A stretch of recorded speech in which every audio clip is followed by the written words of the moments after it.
So what I'm about to say are just my thoughts about how Christians think. I can't prove this, but I've been studying Christianity for a long time and really getting to understand Christians because I've never been a Christian for 1 second.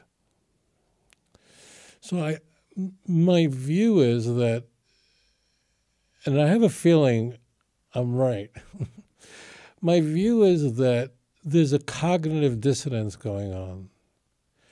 Christians will express that they believe in the doctrine of the Trinity, that they believe that Jesus was God.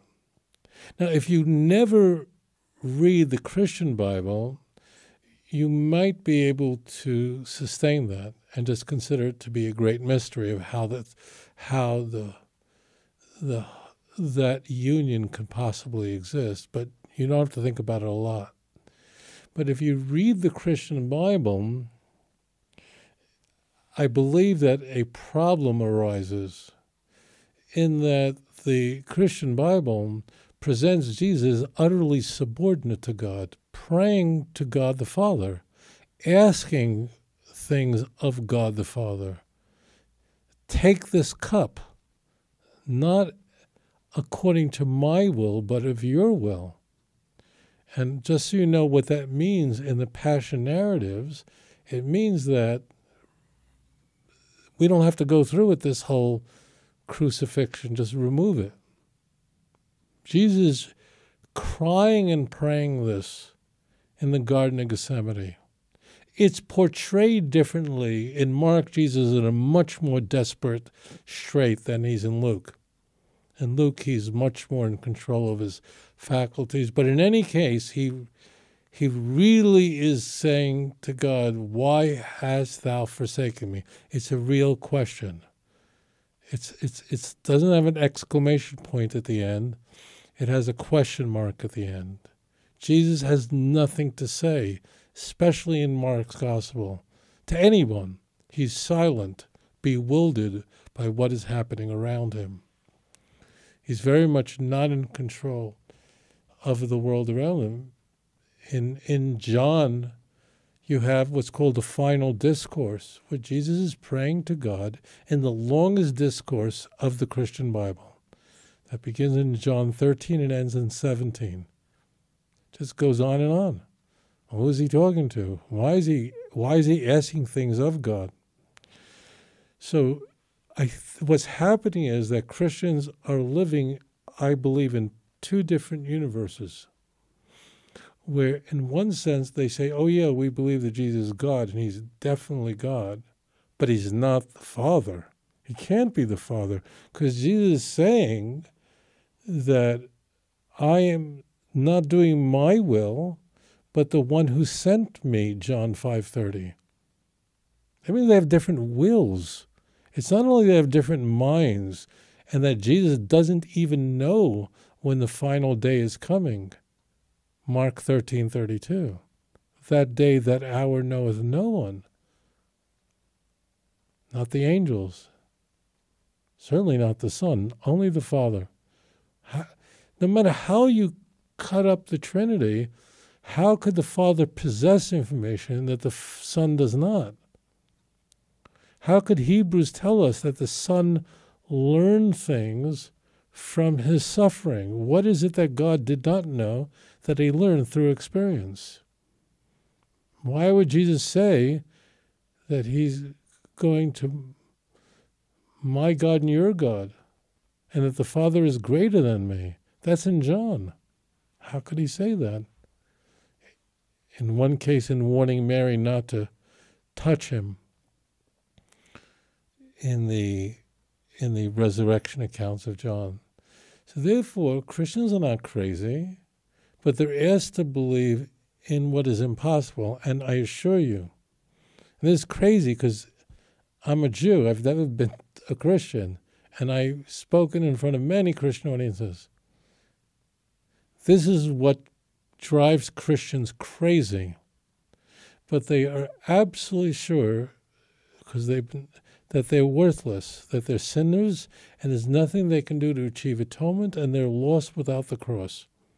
And that is such an overarching feeling that God is so remote, he's so inaccessible.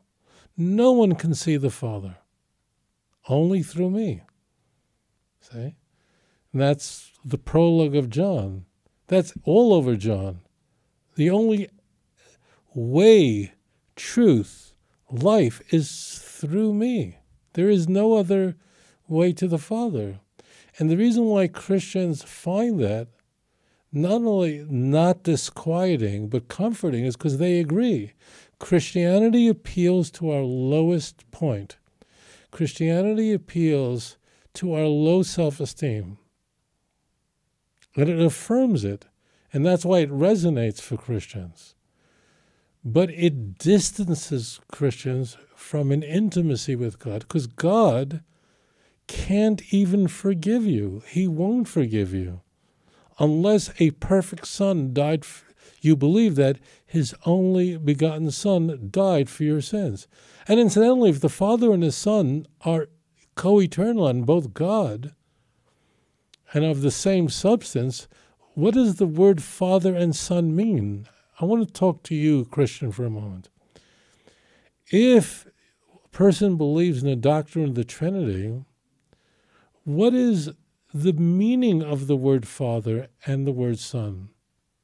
There's a Jewish saying, when a word means everything, it means nothing. Those words have no meaning. They're stripped of meaning. What does it even mean that Jesus was righteous? It's very attractive to us to believe that a white guy is God. I found it very striking living in the Far East, living in Indonesia, traveling to Malaysia, traveling to Singapore, traveling to the entire region, and finding that the Christians believed in a Jesus that looked nothing like them. There's no Indonesian Jesus. There's no Malaysian Jesus. He's not Asian looking at all. He's Caucasian. He's white.